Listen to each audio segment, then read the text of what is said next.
ఖరీఫ్లో వర్షాధారంగా పండించే అపరాల పంటల్లో ప్రధాన విస్తీర్ణంలో ఉండేది కంది.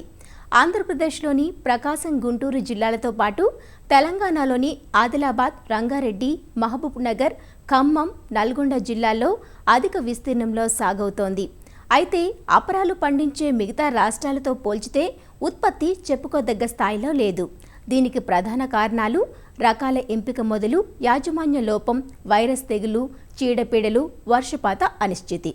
అయితే పెరుగుతున్న అవసరాలకు సరిపడ ఉత్పత్తి సాధించాలంటే దిగుబడులు పెరగాల్సిన అవసరం ఎంతైనా ఉంది. దీనికి పంట ప్రారంభం నుంచే రైతులు కొంత అవగాహన పెంచుకొని రకాల ఎంపిక మొదలు యాజమాన్యం వరకు మెలకువతో వ్యవహరించాలి. ఆ వివరాలను మనకందిస్తున్నారు వరంగల్ ప్రాంతీయ వ్యవసాయ పరిశోధనా స్థానం అపరాల శాస్త్రవేత్త డాక్టర్ జగన్మోహన్ రావు. కంది ఖరీఫ్లో మనం అనువైన నేలలు చూసినట్లయితే మధ్యస్థ నేలలు, తేలిక నేలలు, అలాగే బరువైన రేగడి నేలల్లో కూడా కంది సాగు చేయడానికి అనుకూలమైనవిగా మనం చెప్పుకోవచ్చు. ముఖ్యంగా మురుగునీరు పోయే వసతి కలిగిన నేలలు కంది సాగుకు అనుకూలం. ఎక్కడైతే మురుగునీరు పోయే వసతి లేకుండా ఉండి చౌడు నేలలు ఉంటాయో ఆ యొక్క నేలల్లో ఈ కంది సాగు చేయకూడదు.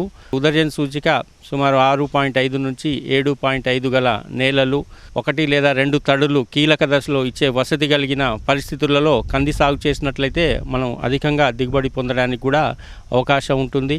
వేసవిలో బాగా దుక్కులు చేసుకొని ఈ యొక్క ఖరీఫ్కు సమాయత్తంగా ఉండాల్సి ఉంటుంది. కనీసం 50 నుంచి 60 మిల్లీమీటర్ల వర్షం నమోదైన తర్వాత మనం విత్తనం వేసుకున్నట్లయితే మంచి మొలక శాతం, తద్వారా మొక్క బాగా నిలకడగా ఎదుగుదల కూడా ఉండడానికి అవకాశం ఉంటుంది. కాబట్టి జూన్ 15 నుంచి జూలై 15 లోపు మనం ఖరీఫ్లో ఈ యొక్క కందిని విత్తుకున్నట్లయితే మంచి దిగుబడులు సాధించడానికి అవకాశం ఉంటుంది. మన ఖరీఫ్కు అనువైన రకాలు కూడా చూసుకున్నట్లయితే ముఖ్యంగా ఇటీవల విడుదలైనటువంటి PRG 176 ఉజ్వల పేరుతో విడుదల కావడం జరిగింది. ఇది సుమారు 135 నుంచి 140 రోజుల పంట కాలం కలిగి ఉంటుంది. పసుపు పూత, ప్లెయిన్ గ్రీన్ కలర్ అంటే చారలు లేకుండా ఆకుపచ్చ రంగులో కాయలు కలిగి ఉంటాయి. సుమారు ఎకరానికి 6 నుంచి 8 క్వింటాల దిగుబడించే సామర్థ్యం గల రకం ఇది. TDRG 4 ఇది తాండూరు వ్యవసాయ పరిశోధన స్థానం నుంచి విడుదలైంది. హనుమా పేరుతో విడుదల కావడం జరిగింది. ఇది సుమారు 160 నుంచి 180 రోజుల పంట కాలం కలిగి ఉండి 8 నుంచి 10 క్వింటాల దిగుబడి సామర్థ్యం కలిగి ఉంటుంది. ఇది ఎండు తెగులను అలాగే కొద్ది మేరకు వెర్రి తెగులను కూడా తట్టుకొని ఖరీఫ్కు చాలా అనువైన రకంగా చెప్పుకోవచ్చు. ఇది ముఖ్యంగా నల్లరేగడి భూముల్లో బాగా దిగుబడినిచ్చే రకంగా చెప్పుకోవచ్చు. మరి ఒక సంకర్ రకము ICPH 2740 ఇది మన్నెంకొండ కంది అనే పేరుతో విడుదల చేయడం జరిగింది. ఇది ప్రత్యేకంగా నల్ల భూములకు అలాగే నీటి వసతి కలిగి కీలక దశల్లో 1 లేదా 2 తడులు ఇచ్చే అవకాశం ఉన్న చోట మనం సాగు చేసుకున్నట్లయితే మంచి దిగుబడులు పొందడానికి అవకాశం ఉంటుంది. దీని యొక్క దిగుబడి సామర్థ్యం చూసినట్లయితే సుమారు ఎకరానికి 10 నుంచి 12 క్వింటాల దిగుబడి సామర్థ్యం గల రకం. ఇది సుమారు 180 నుండి 190 రోజుల పంట కాలం కలిగిన రకం. ఈ రకాలే కాకుండా WRG 65 రుద్రేశ్వర్ అనే రకం కూడా ఇది 160 నుంచి 180 రోజుల పంట కాలం ఉంటుంది. మధ్యస్థ నేల నుండి నల్ల రేగడి భూములకు కూడా బాగా అనువైన రకంగా చెప్పుకోవచ్చు. దీని యొక్క దిగుబడి సామర్థ్యం చూసినట్లయితే 8 నుంచి 10 క్వింటాలు ప్రతి ఎకరానికి దిగుబడిని ఇస్తుంది. ఈ యొక్క రకం కొద్దిమేర ఎండు తెగుళ్ళు కూడా అలాగే శనగపచ్చ పురుగును కూడా తట్టుకునే రకంగా చెప్పుకోవచ్చు. ఇదే కాకుండా ICPL 87 119 ఆశ అనే రకం కూడా ఎండు తెగులను సమర్థవంతంగా తట్టుకుంటుంది. వెర్రి తెగులను కూడా సమర్థవంతంగా తట్టుకొని సుమారు 170 నుంచి 180 రోజుల్లో పంట కాలాన్ని పూర్తి చేసుకొని సగటున ఎకరానికి 6 నుంచి 7 క్వింటాల దిగుబడినిచ్చే రకంగా చెప్పుకోవచ్చు. అలాగే ICPL 85063 లక్ష్మి అనే రకం కూడా మనం సాగు చేసుకోవడానికి అనువైన రకంగా చెప్పుకోవచ్చు. కొమ్మలు బాగా పొడవుగా ఉంటాయి, గింజలు కూడా మధ్యస్థ లావుగా ఉంటుంది. ఈ రకమే కాకుండా మధ్య నుంచి విడుదలైనటువంటి MRG 1004 సూర్య అనే పేరుతో విడుదల కావడం జరిగింది. ఈ యొక్క రకం కూడా మనం ముఖ్యంగా మ్యాక్రోఫోమినా ఎండు తెగులు బాగా తట్టుకునే రకంగా చెప్పుకోవచ్చు. సుమారు 170 నుంచి 180 రోజుల పంట కాలం కలిగి ఎకరానికి 7 నుంచి 8 క్వింటాల దిగుబడిచ్చే సామర్థ్యం గల రకంగా మనం చెప్పుకోవచ్చు. విత్తన లభ్యత కూడా చూసినట్లయితే మనకు PRG 176 అనే రకం పాలెం ప్రాంతీయ వ్యవసాయ పరిశోధన స్థానంలో ఎక్కువ మొత్తంలో అందుబాటులో ఉంది. TDRG 4 అనే రకం వ్యవసాయ పరిశోధన స్థానం తాండూరులో అందుబాటులో ఉంది.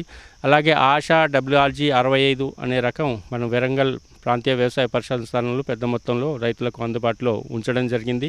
మన్నెంకొండ కంది హైబ్రిడ్ కంది అటు ప్రాంతీయ వ్యవసాయ పరిశోధన స్థానం పాలెం మరియు ఇక్రిసాట్ హైదరాబాద్ వారు కూడా ఎక్కువ మొత్తంలో ఉత్పత్తి చేసి రైతులకు అందుబాటులో ఉంచడం జరిగింది. ఒక 2 సార్లు కల్టివేటర్తో బాగా దున్ని ఆఖరి దుక్కులో మనం సిఫార్సు చేయబడిన 2 టన్నుల బాగా చివికిన పశువుల ఎరువుతో పాటు ఎకరానికి సుమారు 8 కిలోల నత్రజని 20 కిలోల భాస్వరాన్ని ఇచ్చే ఎరువు ఆఖరి దుక్కులో వేసుకోవాలి. వీలైనంత వరకు సూటి ఎరువుల రూపంలో వేసుకున్నప్పుడు సింగిల్ సూపర్ ఫాస్ఫేట్ రూపంలో వేసుకున్నప్పుడు గంధకం కూడా అందుబాటులోకి వచ్చి మనకు పోషక విలువలు కూడా పెంచుతుంది. కాబట్టి తప్పనిసరిగా ఇది ఆఖరి దుక్కులో వేసుకోవాలి.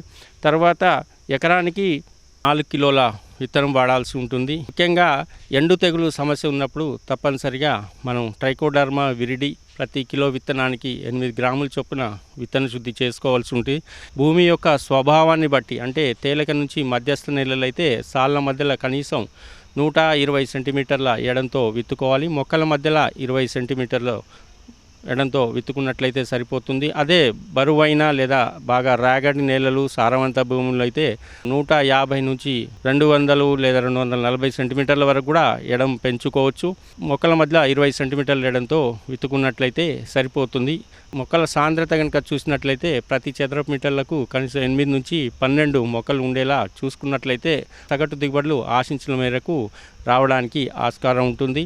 విత్తేటప్పుడు మంచి పదంలో విత్తనం పడేటట్టు చూసుకొని అటు నాగలి ద్వారా కానీ లేదా సీడ్ డ్రిల్ ఉపయోగించి కానీ లేదా రిడ్జ్ అండ్ ఫర్రో ప్లాంటర్ను ఉపయోగించి కానీ మనం విత్తనం వేసుకున్నట్లయితే మంచి మొలక శాతం రావడానికి ఆస్కారం ఉంటుంది.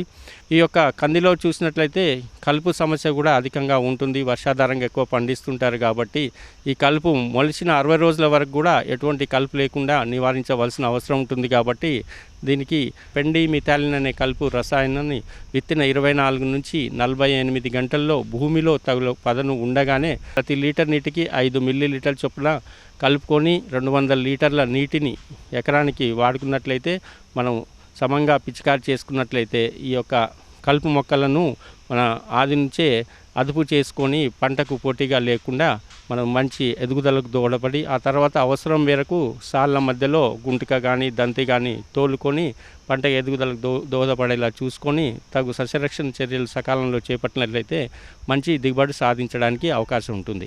కందిని ప్రతి 2 లేదా 4 జొన్న లేదా మొక్కజొన్న సాళ్లకు ఒక కంది సాళ్ళు వేసుకోవచ్చు. అలాగే పెసర మినుము కూడా ప్రతి 4 పెసర మినుము సాళ్లకు ఒక కంది సాళ్ళను, అలాగే వేరుశెనగతో కూడా 1:7 నిష్పత్తిలో అంటే 7 పల్లి సాళ్ళకి ఒక కంది సాళ్ళను కూడా వేసుకొని మనం చేసుకోవచ్చు.